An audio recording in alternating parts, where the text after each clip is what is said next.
नमस्कार दोस्तों PCS academy में मैं आप सभी लोगों का स्वागत करता हूं। और दोस्तों, आज के डेट में हम लोग जीएस फर्स्ट पेपर का लेक्चर चल रहा था और औद्योगिक क्रांति का पूरा चैप्टर था। तो हम लोगों ने ब्रिटेन में औद्योगिक क्रांति को देख लिया था और आज के डेट में हम लोग जापान की औद्योगिक क्रांति को देखेंगे। ठीक है, तो इन सारी चीज़ों पर हम लोग अच्छे से बात करेंगे।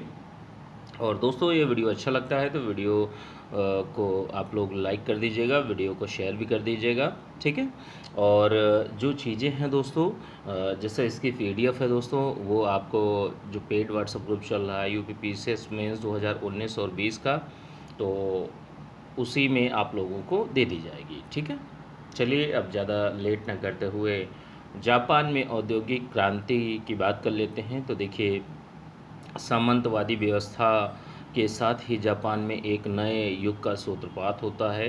और जैसे धीरे धीरे सामंतवादी व्यवस्था जो है जापान में आ रही होती है और राजनीतिक सुदृढ़ीकरण के साथ में जापान के आधुनिकीकरण की भी आवश्यकता महसूस की जाती है वहाँ के लोगों के द्वारा। तो जापान में औद्योगिक क्रांति की प्रक्रिया को निम्न 4 भागों में बांटकर हम लोग देखेंगे। ठीक है, 1868 से 1885 का संक्रमण का काल। दूसरा कौन सा भाग है आपका 1885 से 1920 के बीच में, यहाँ पर जापान में तीव्र औद्योगिक विकास का काल माना जाता है।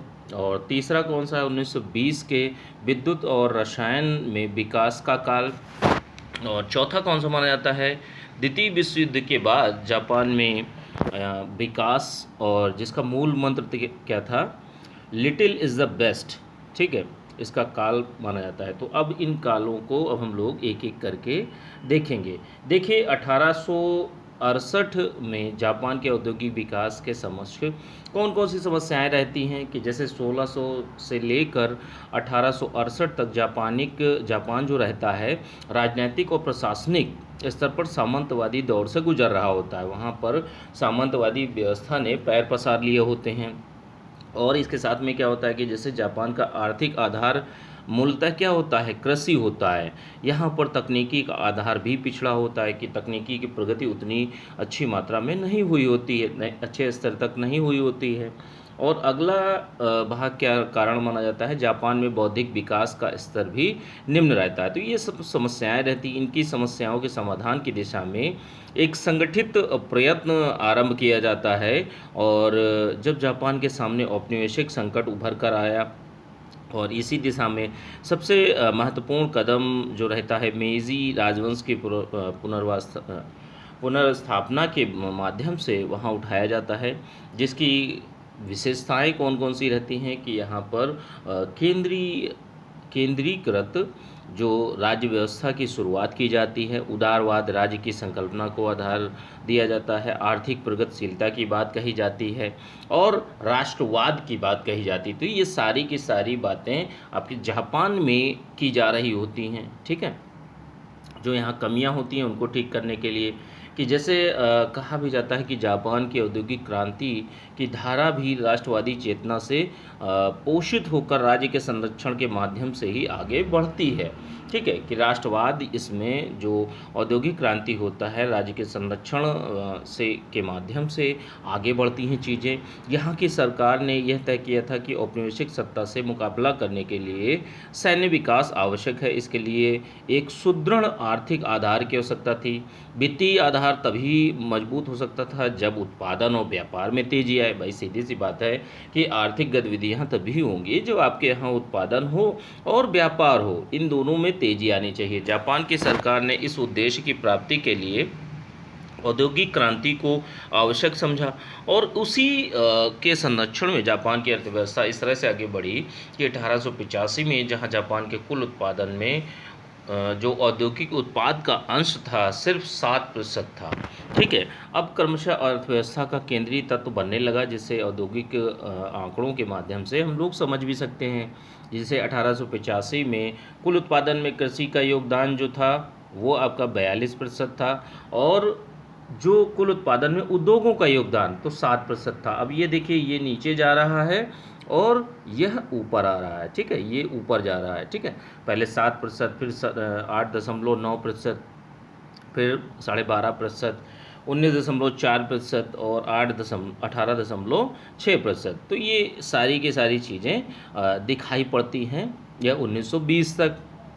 और इसमें गिरावट भी आती है। गिरावट इसलिए भी आती है क्योंकि प्रथम विश्व युद्ध हो चुका होता है, ठीक है। तो इसके कारण अब देखिए 1868 से 85 के बीच में जो संक्रमण काल की कौन कौन सी विशेषताएं हैं उसको देख लेते हैं। कि जैसे जो राज्य था, राज्य ने सामंती संस्थाओं की समाप्ति कर दी। कि सामंतवादी व्यवस्थाओं ने अपने प्रसार प्रसार किया, लेकिन उन संस्थाओं को ही समाप्त कर दिया गया। इसीलिए योग्यता को आगे बढ़ाकर औद्योगिक विकास और राष्ट्रवाद निर्माण में भूमिका निभाने का अवसर मिलता है। सामंतवाद की समाप्ति हो जाती है। राज्य को औद्योगिक विकास के लिए पर्याप्त वित्त की ज़रूरत होती है और जापान की अर्थव्यवस्था का आधार कृषि रहता है। इसलिए सरकार ने क्या किया कि कृषि क्षेत्र से राज्य की आय में वृद्धि के लिए कर प्रणाली में सुधार करते हुए उत्पादन पर लगने वाले कर की व्यवस्था के स्थान पर भूमि के मूल्य पर 2.5% कर लगा देती है, ठीक है। चाय हो गया, रेशम हो गया, चावल हो गया, इनके उत्पादन में वृद्धि पर बल दिया जाता है। राज्य ने यह नीति अपनाई कि इस नीति के माध्यम से विदेशी मुद्रा की प्राप्ति हो जाए और इस मुद्रा से तकनीकी हम खरीद सकें, ठीक है। तो इस पर, इन चीज़ों पर भी बल दिया जाता है। जापान में औद्योगिकरण का प्रथम चरण जो होता है वस्त्र उद्योग के माध्यम से आता है, जिसके दो महत्वपूर्ण भाग रहते हैं, रेशम और कपास। सरकार ने इन दोनों फसलों के उत्पादन पर क्या करती है कि औद्योगिक क्रांति के लिए आवश्यक कच्चा माल के मद्देनजर विशेष बल देती है और इस दौरान कृषि को औद्योगिक विकास के लिए उपयोग में लाई जा रही होती है, ठीक है। 1872 आते आते पहली बार जापान में रेलवे की शुरुआत होती है और समुद्री व्यापार के लिए विदेशों से कई समुद्री जहाज को खरीद करके राजकीय स्तर पर वित्तीय सहयोग भी दिया जाता है। 1871 में क्या होता है कि जैसे 1871 तक जापान में डाक तार व्यवस्था की शुरुआत हो गई होती है। जापान के सभी क्षेत्रों में तारघर या डाकघर की स्थापना की गई होती है और लगभग 10 लाख संदेश जो हैं प्रतिवर्ष भेजे जाते हैं। छठवां पॉइंट कौन सा है? निजी उद्योगों को बढ़ावा देने के लिए सब्सिडी के माध्यम से राज्य ने क्या किया कि कम कीमत पर तकनीकी उपलब्ध कराई, ठीक है। जापान की सरकार क्या चाहती थी कि औद्योगिक संस्कृति को विकसित करने के लिए स्वयं ही मॉडल पर कुछ उद्योगों की स्थापना करें ताकि इन्हें देखकर जो निजी क्षेत्र के व्यक्ति हैं, जो उद्यमी हैं, वो भी प्रेरित हों उद्योग लगाने के लिए। सातवां पॉइंट कौन सा है? औद्योगिकीकरण को बल देने के लिए राज्य ने क्या किया कि तकनीकी शिक्षा, बैंकिंग संस्थाओं का विकास, एकीकृत मुद्रा प्रणाली, इन सारी चीज़ों पर भी ध्यान दिया गया जापान में, ठीक है। कि कहीं ना कहीं ये चीज़ें भी इम्पोर्टेंट रखती हैं कि आपको औद्योगिकरण करना है, ठीक है। तो जो आपके पास संसाधन है उन्हीं का बेहतर उपयोग करके किया जाए, ठीक है। अब अगली चीज़ क्या होती है कि जैसे औद्योगिक विकास का दूसरा चरण की बात देख लेते हैं 1885 से 95 तक। तो यह सरकार का सबसे ज़्यादा बल जो रहता है वस्त्र उद्योग पर रहता है, क्योंकि इसी के माध्यम से जो औद्योगिक क्रांति है उसको लाने का प्रयास किया जाता है। इसके माध्यम से जापान में पर्याप्त मात्रा में विदेशी मुद्रा आने लगती है। 1895 के बाद सरकार ने जापान में ही समुद्री जहाज के निर्माण को प्रोत्साहित करना, मतलब समुद्री जहाज जो होते हैं उनको खुद ही बनाना स्टार्ट कर दिया, ठीक है। जिसके परिणाम स्वरूप क्या होता है कि 1897 से 1913 तक जो उद्योग जगत रहता है उसको मिलने वाली कुल सरकारी राशि की, जो सहयोग की राशि होती है, उसका 75% जो है वो आपका जहाज रानी यानी जो समुद्री जहाज का निर्माण थे उनको मिलने लगा, ठीक है। फलस्वरूप क्या होता है कि 1910 आते आते जापान जो रहता है अपना सभी सैनिक जहाज जो रहते हैं खुद ही बनाने लगता है। औद्योगिक क्षेत्र में होने वाली इस गति के परिप्रेक्ष्य में जापान की बढ़ती हुई जो सैनिक और राजनीतिक शक्ति, ये दोनों को समझा जा सकता है, ठीक है। इसके तहत क्या हुआ था कि सबसे पहले तो चीन को पराजित किया जाता है, फिर 1902 में ब्रिटेन ने इसके साथ में बराबरी के स्तर पर सामरिक समझौता किया और 1904-05 में जापान ने यूरोप की एक बड़ी शक्ति रूस को भी पराजित कर दिया। तो ये कुछ प्रक्रियाएं घटित होती हैं जापान में औद्योगिक विकास के दूसरे चरण में, ठीक है। देखिए तीसरे चरण की बात कर लेते हैं। तीसरे चरण में क्या होता है कि 1920 के बाद विकास की प्रक्रिया में विद्युत और रसायन का सर्वाधिक महत्व दिया जाने लगता है। 1915 में जापान के उद्योग का जो उद्योग होते हैं उनमें रसायन का अंश जो है 29% तक हो जाता है, जो कि 1940 में बढ़कर 59% हो जाता है। तो कहीं न कहीं केमिकल जो रहते हैं, केमिकल प्रोडक्ट्स रहते हैं, उनका योगदान उद्योगों में बहुत ज़्यादा हो जाता है। जापान के औद्योगिक विकास को विद्युत के आगमन ने भी बहुत तेज कर दिया। यदि हम जापान में विद्युत की खपत पर दृष्टि डालें तो 1915 में जहां कुल बजट जो रहता है 221 करोड़ किलोवाट विद्युत का खपत होता है, वहीं 1940 तक आते आते 3,456 किलोवाट यह खपत हो जाती है। 1920 के बाद में क्या होता है कि जापानी औद्योगिकरण को जिस एक अतिरिक्त तत्व ने विशेष तौर पर निर्देशित किया वह थी राज्य का सैनिकीकरण। ठीक है, राज्य में सैनिकीकरण की प्रक्रिया को आरंभ किया गया, जिसने विशेष तौर पर जापान में भारी उद्योगों के विकास को मांग का एक बड़ा आधार प्रदान किया।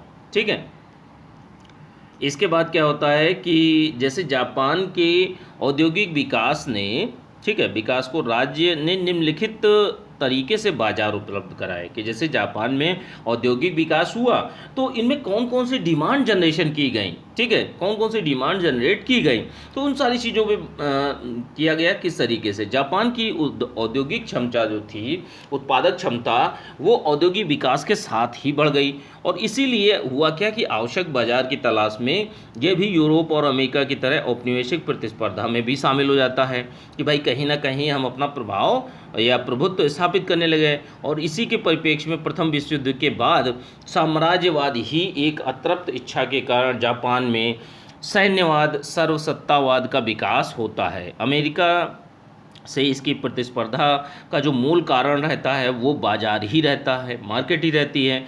अमेरिका के दबाव में इंग्लैंड और फ्रांस का जापान से कोई समझौता नहीं हो सकता है, ठीक है, नहीं हो सका होता है। और इसी के कारण द्वितीय विश्व युद्ध के दौरान पर्ल हार्बर पर बमबारी करके जापान ने अपनी आक्रामकता का परिचय दे देता है कि कहीं ना कहीं वो दर्शाना चाहता है कि हम सर्वश्रेष्ठ हैं, हम सबसे ऊपर हैं, जिसके प्रत्युत्तर में के रूप में आणविक हमले का शिकार होना पड़ता है जापान को। ठीक है, अब क्या होता, द्वितीय विश्व युद्ध के बाद जापान और अमेरिका के बीच एक विशिष्ट समझौता हो गया होता है, जिसके तहत क्या होता है, जापान की सुरक्षा की जिम्मेदारी अमेरिका के पास रहती है। ठीक है, 20वीं सदी के जापान के औद्योगिकीकरण में केंद्रीकरण की एक बड़ी प्रवृत्ति भी उभर कर देखने को आती है। केंद्रीकरण, सारी चीज़ें सेंटर में डाल दी जाएँ, ठीक है, सारी चीज़ों को सेंट्रल में समाहित कर दिया जाए, जिसे यूरोपीय देशों में विकसित होने वाले कार्टेल के रूप में भी देखा जा सकता था। ठीक है, इसके बाद क्या हुआ, जापान में जाएवत्सु नाम से जाना जाता था। ठीक है, जापान में किस नाम से जाना जाता था, कार्टेल पद्धति को जाएवत्सु के नाम से। अब यह एक ऐसी संस्था थी जिसका जापान के बड़े बड़े बैंकों पर नियंत्रण था। जैसे उस समय के 5 बड़े बैंकों में 4 इनके अधीन आते थे। इनके बाजार में वित्तीय संकेंद्रण होता था, औद्योगिक केंद्रीकरण की प्रक्रिया को बल मिला, कहीं ना कहीं एक सेंट्रलाइज्ड व्यवस्था की गई। जापान के औद्योगिक विकास में भारी उद्योगों पर विशेष बल दिया गया, किंतु द्वितीय विश्व युद्ध के बाद मशीन आधारित उत्पादन का बड़ा महत्व देखने को हमें मिलता है। इसके बाद क्या होता है कि जैसे जापान में लिटिल इज़ द बेस्ट का सूत्र जो है प्रचलित होता है, और इसके बाद में जो औद्योगिकरण होता है, ठीक है, तो अब औद्योगिकरण को हम लोगों ने जर्मनी, जापान और ब्रिटेन के परिप्रेक्ष्य में देखा। अब हम लोग क्या है, अमेरिका के परिप्रेक्ष्य में देखेंगे। ठीक है, तो देखिए 18वीं सदी तक अमेरिका में कृषि, शिल्प, वाणिज्य का इतना विकास हो चुका होता है कि वहाँ प्रगतिशील दृष्टिकोणों वाला मध्य वर्ग मजबूती से उभर कर आता है। भाई वहाँ पर जो मध्य वर्ग रहता है वो बहुत ज़्यादा मजबूती से उभर कर आता है, और जिसका राजनीतिक दृष्टिकोण जो रहता है उदारवादी, सारी चीज़ों में वह ढील देना चाहता है लेकिन आगे बढ़ना चाहता है। अमेरिका में प्रबोधन की बौद्धिक धारा के साथ ही धार्मिक स्तर पर जो प्यूरिटन तथा मैथोडिस्ट रहते हैं, इनका प्रभाव बड़ा होता है। कुल मिलाकर अगर हम ये देखते हैं कि पूंजीवाद के लिए एक अनुकूल भूमि के रूप में उभरता है। 1865 में से पहले जो है तर्क जो रहता है, मूलतः अमेरिकी कृषि और शिल्प प्रधान देश ही था। जो आपका 1765 से लेके 1920 तक, यानी कि अमेरिका गृह युद्ध से लेके प्रथम विश्व युद्ध के बीच तक लगभग 50 वर्षों की कालावधि में अमेरिका क्या है, अमेरिका एक ग्रामीण गणतंत्र से शहरी राज्य के रूप में तब्दील होता जाके इसी दौरान राष्ट्रव्यापी व्यापार जो रहता है और वहीं के बड़े औद्योगिक प्रतिष्ठानों की स्थापना वहाँ की अर्थव्यवस्था की मूल विशेषता बनती है जाकर। ठीक है, अमेरिका की क्रांति का जो विकास है, ठीक है, औद्योगिक क्रांति जो होती है अमेरिका में, तो अमेरिका की अंग्रेजों की जो क्रांति रहती है औद्योगिक क्रांति, वह अंग्रेजों की औद्योगिक क्रांति की संकल्पना और अनुभव से प्रेरित जरूर थी, लेकिन इंग्लैंड से इतर यहाँ राज्य की अहम भूमिका मानी जाती है। यहाँ के औद्योगिक विकास के लिए कृषि विकास की पृष्ठभूमि तो थी ही थी।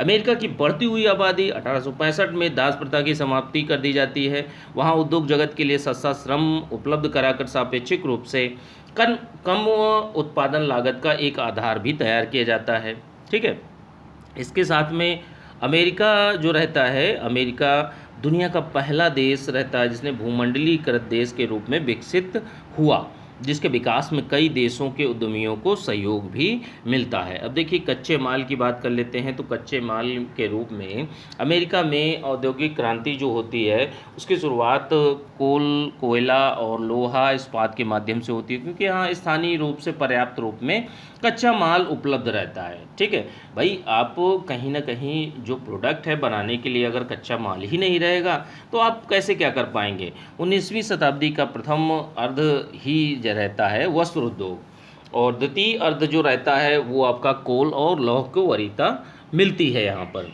20वीं शताब्दी के साथ ही ऊर्जा के स्रोत के रूप में तेल और प्राकृतिक गैस की भूमिका भी बढ़ जाती है। इसी मोर्चे पर अमेरिका के पास एक संपन्न प्राकृतिक संसाधन भी उपलब्ध हो जाता है। ठीक है, अब इसके बाद क्या होता है कि 20वीं सदी के उत्तरार्ध में ऊर्जा के स्रोतों में भी परमाणु ऊर्जा का महत्व उभर कर आता है और यहाँ पर भी अमेरिका की वरीयता बनी रहती है। यही कारण है कि 1865 से पहले अमेरिका में जहाँ औद्योगिक क्रांति की शुरुआत भी नहीं हुई थी, वहीं 100 वर्षों से कम की कालावधि में ही अमेरिका जो है दुनिया की कुल औद्योगिक उत्पाद का लगभग 45% उत्पादित करने लगता है। ठीक है, अब इसके बाद क्या आता है सरकार की भूमिका। तो देखिए अमेरिकी सरकार की भूमिका की जहाँ तक बात करते हैं, तो देखिए अमेरिकी संभावनाओं को विकास के मार्ग से जोड़ने के लिए वहाँ की सरकार की निर्णायक भूमिका रहती है।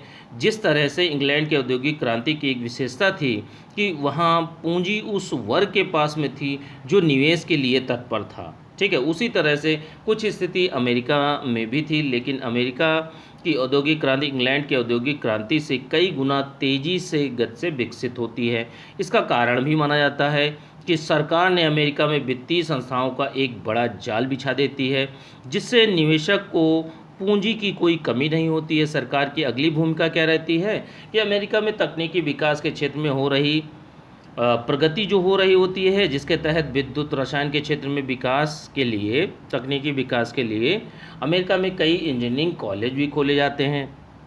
तकनीकी को औद्योगिक आधार तो 20वीं सदी के मध्य अमेरिका जो है दुनिया का सबसे बड़ा तकनीकी पार्क बन जाता है। ठीक है, जिसमें सरकारी और गैर सरकारी दोनों प्रकार के संगठनों का महत्व रहता है, महत्तम योगदान रहता है। और फ्रैंकलिन बेंजामिन के विद्युत के आविष्कार की धारा को सैमुअल मोर्स ने विद्युत टेलीग्राफी के रूप में आगे बढ़ाते हैं। 1776 में अलेक्जेंडर ग्राहम बेल ने टेलीफोन का आविष्कार किया। 50 वर्षों के अंतराल में ही 16 मिलियन टेलीफोन का इस्तेमाल होने लगा, जिसने क्या किया कि लोगों के सामाजिक और आर्थिक गतिविधियों को भी तेज कर देते हैं। 1867 में क्या होता है कि व्यापारिक गतिविधियों को गति देने वाली इसी तरह एक और खोज टाइपराइटर के रूप में होती है।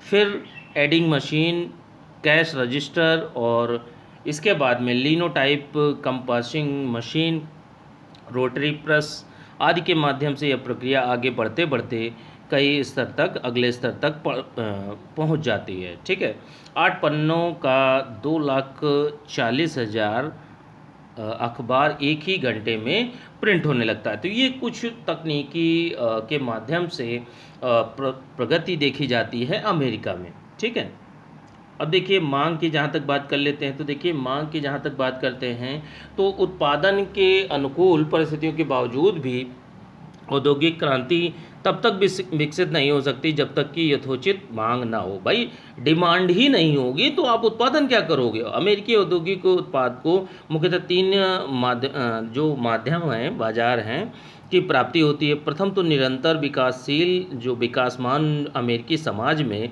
स्थानीय रूप से मांग की एक बड़ी संभावना होती है। भाई एक लोकल स्तर पर एक डिमांड जनरेट होती है।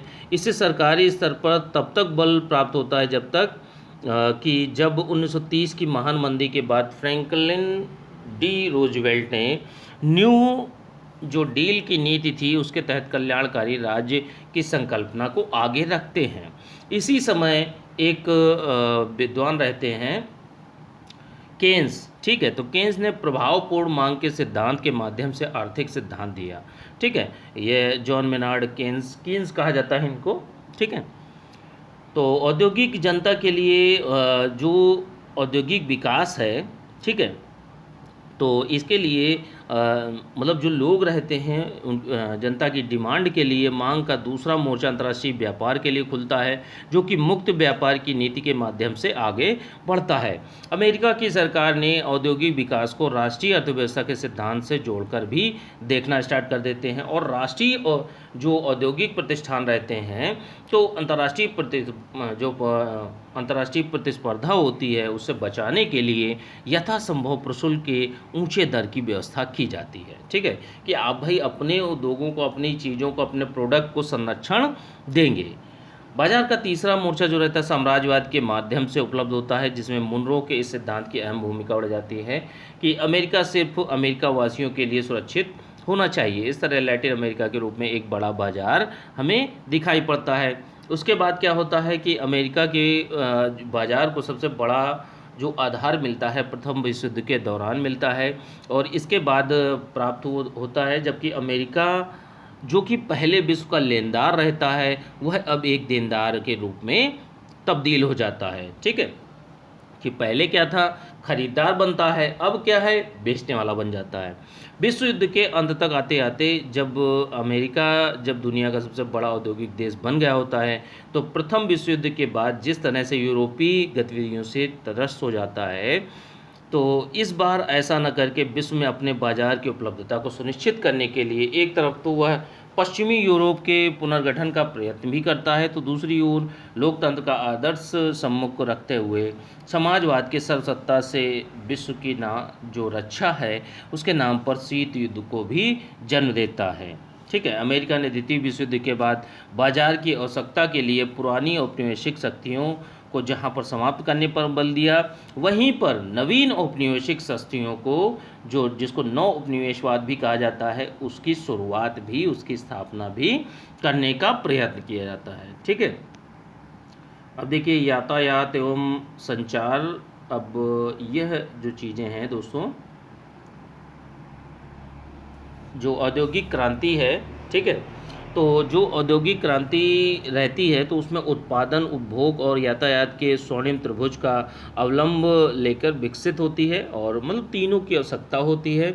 और यातायात संचार का विकास एक ऐसी प्रक्रिया है जिसके माध्यम से निजी उद्यमियों के ऊपर यह टिका जाए, ठीक है, तो विकास की गति प्रायः बहुत ही ज़्यादा धीमी होती चली जाती है। इस दिशा में सरकार में ही प्रायः जहाजरानी, डाक, तार के विकास को बल दिया जाता है। जैसे जैसे तकनीकी का विकास होता है औद्योगिक उत्पादन की धारा को आगे बढ़ती हुई दिखाई देती है और यातायात संचार के नए साधन उभर कर आने लगते हैं। इसी क्रम में मोबाइल, इंटरनेट, टेलीफोन संचार की क्रांति को भी देखा जाता है। उपरोक्त प्रक्रिया का परिणाम ही होता है कि 1960 तक आते आते अमेरिका दुनिया का सबसे बड़ा औद्योगिक देश बन जाता है। इसके बाद निरंतर विश्व के कुल उत्पादन, जो औद्योगिक उत्पादन रहता है उसमें सबसे बड़ी भागीदारी जो रहती है वो अमेरिका की रहती है, ठीक है। अब देखिए जो चीज़ें हैं, आज का यह लेक्चर कंप्लीट हो गया दोस्तों। अब अगले लेक्चर में हम लोग चीज़ों को देखेंगे, ठीक है। चलिए ठीक है, थैंक यू देखने के लिए।